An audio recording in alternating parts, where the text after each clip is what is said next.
Hey guys, welcome back to the biggest agricultural platform in Namibia known as Ndunawe Ngombe, which means headman of cattle. As you guys know, my name is Mitchell Mutuba Simata, aka the headman of cattle. So today, on the 1st of April, which is April Fool's Day, but I'm not going to do that, this is not an April Fool's video, we're going to be talking about wheat plantation. I'm sure we've been hearing the price of wheat going up, the price of flour going up, the price of cooking oil, we did sunflowers. But let's touch on wheat. What is wheat? Wheat is an important grain crop in South Africa, ranking second after maize in terms of area planted and production. The Western Cape produces 42% of South Africa's wheat, followed by the Free State, 21%, and the Northern Cape, 17%. Another province producing small quantities. Bread wheat is produced in large quantities, is used for making leavened and steamed bread, biscuits, cakes, and fermented alcohol, alcoholic beverages such as beer, vodka, and ethanol. Durum wheat is used for biscuit, pasta, and croissants. Wheat grain contains carbohydrates, which are 9.96%, protein, which is 14%, calcium, which is 43%, 4.6% niacin, fat 2.2%,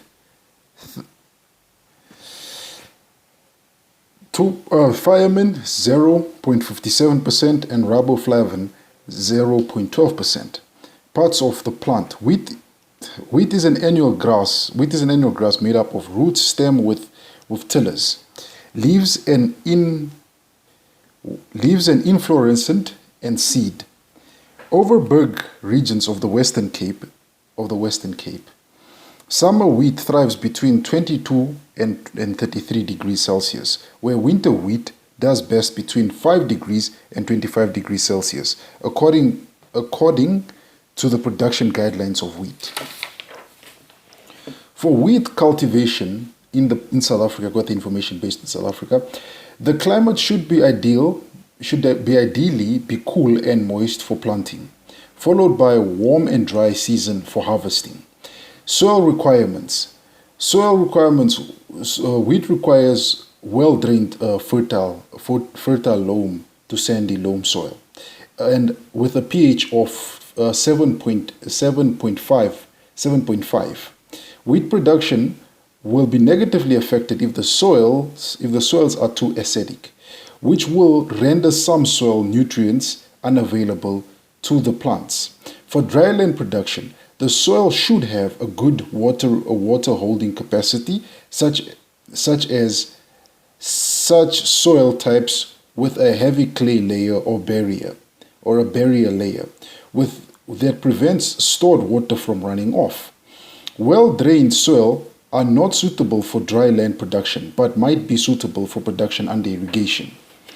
The crop requires about 600 millimeters of water per year, so conservation farming practices, which include minimum tillage with stabling retention, are recommended for moisture conservation in dryland production.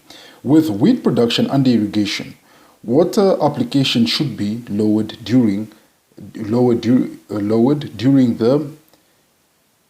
the growing stage. The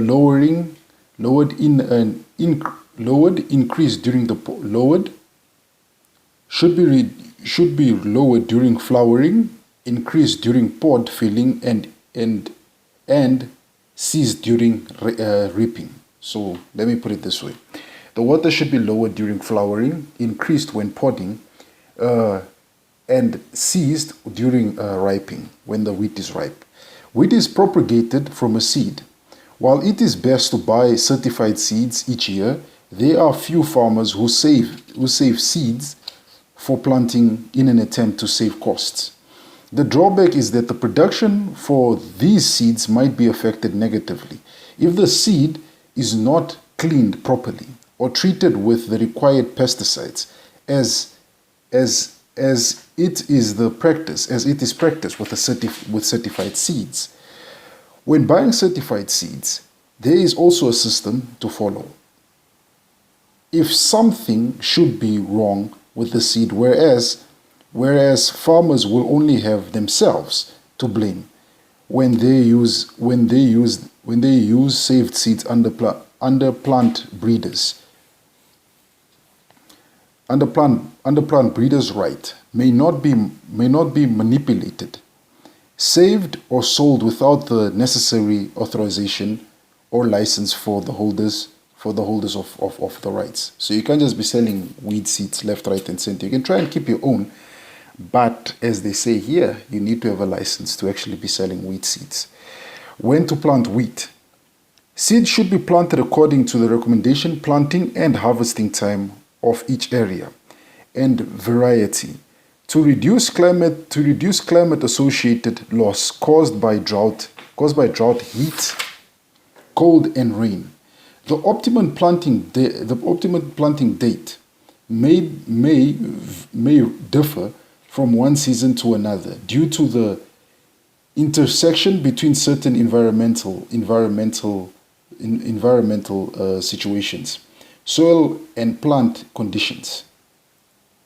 In the Southern Cape, which is winter rainfall area, farmers will usually plant after the first rains from mid-April until July, and between May and end of July in the summer rainfall areas. Specific temperature ranges are required for various stages of production.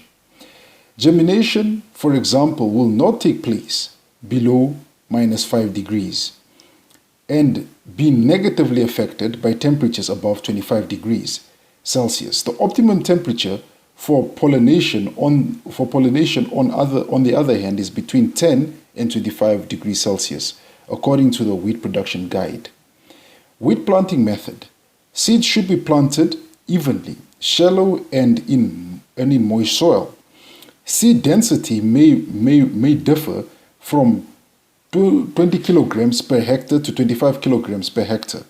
Under dryland and condition,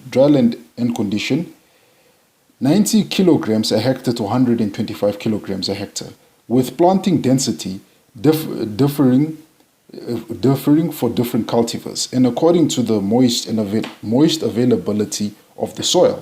Seeds may be planted with no or minimum tillage planters or planters fitted with tills or discs.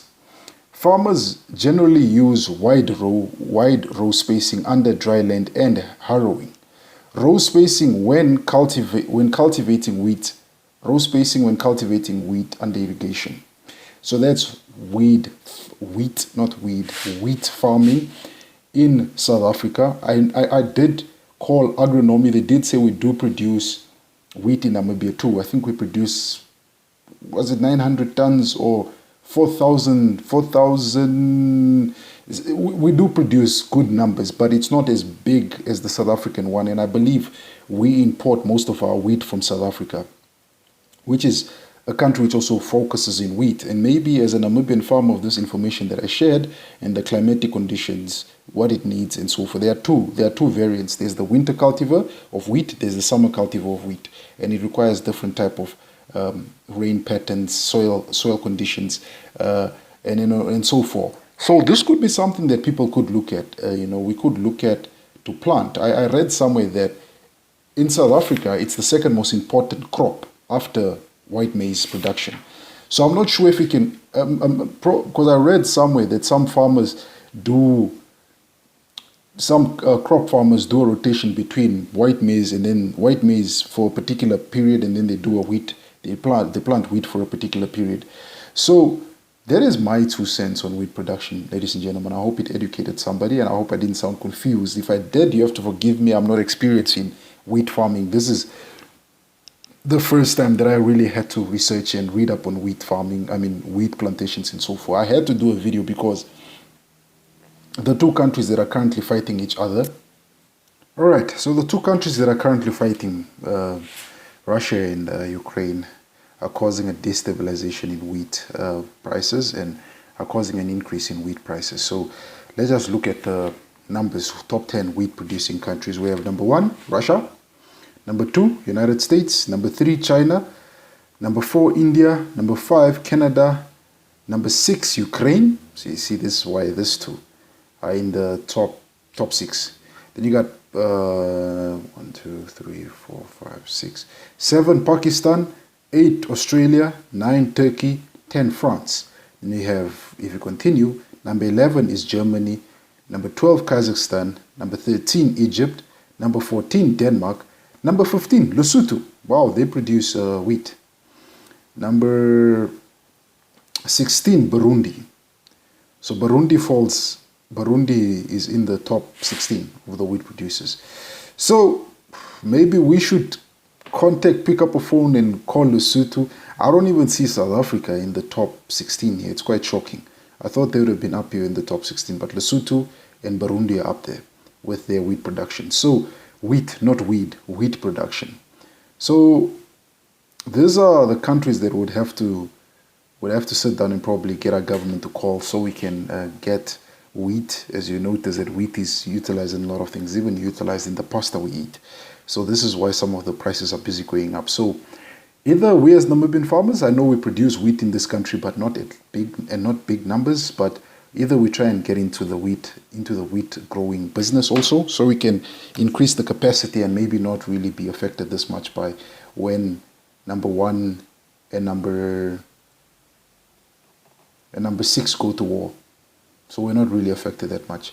So those are my 2 cents on wheat farming. Like I said, if I showed any inexperience, it's because I'm not that experienced with wheat farming.